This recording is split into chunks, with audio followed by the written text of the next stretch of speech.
Everyone. So we're going to just briefly touch on a parenting tool today. It's one of my favorites. It's has to do with our eyes and how we use them.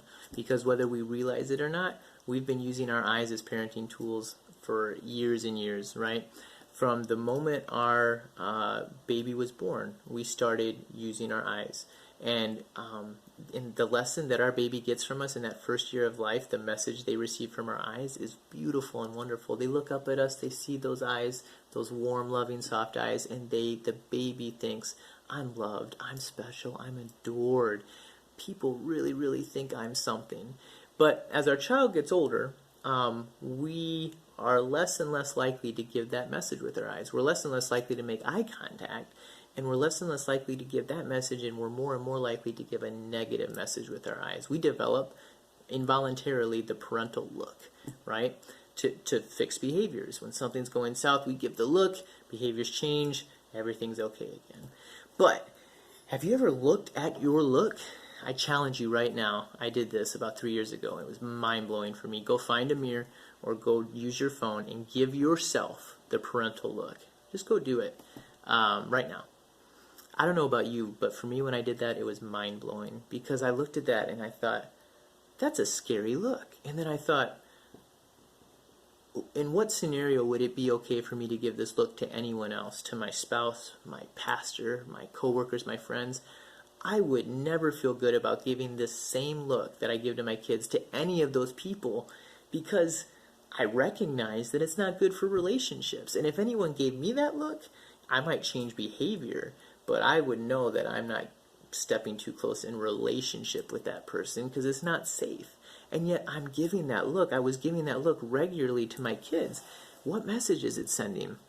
I have to fix behavior. I have to correct behavior, but I have to do it in a way that promotes relationship at the same time. And I became pretty convinced that that look doesn't, right?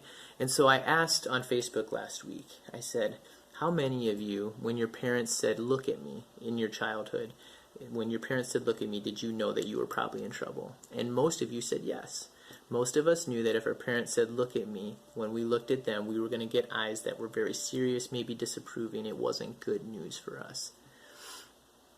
Is that the message we want to send to our kids with our eyes? Dr. Purvis issues this challenge to parents. She says, please don't ask your child to look at you unless you are prepared to reflect their preciousness, value, and self-worth back to them. In other words, as a parent, my job is to impart value and preciousness to my kids every time. And so I need to use every opportunity I can to show that. And I hope that 40 years down the road, when someone asks my child, hey, when your dad looked at you or when he asked you to look at him, like, what could you count on? I want my child to be able to say, hey, you know what? I always knew when I looked in my dad's eyes that I was loved and that I was valued every time. Even in the midst of my worst behaviors, Dad's eyes were kind and warm and loving. He showed me that it wasn't me against him. I knew, just by looking at him, that it wasn't me against him, but that he was coming alongside me, and together we were going to talk about and address the behavior that needed correction. So that's my challenge to you. This next week, do your best to give your child warm, loving, playful eyes at every opportunity. Try and do away with those parent eyes, the angry look. Just see what happens. See what you learn about yourself, your kids.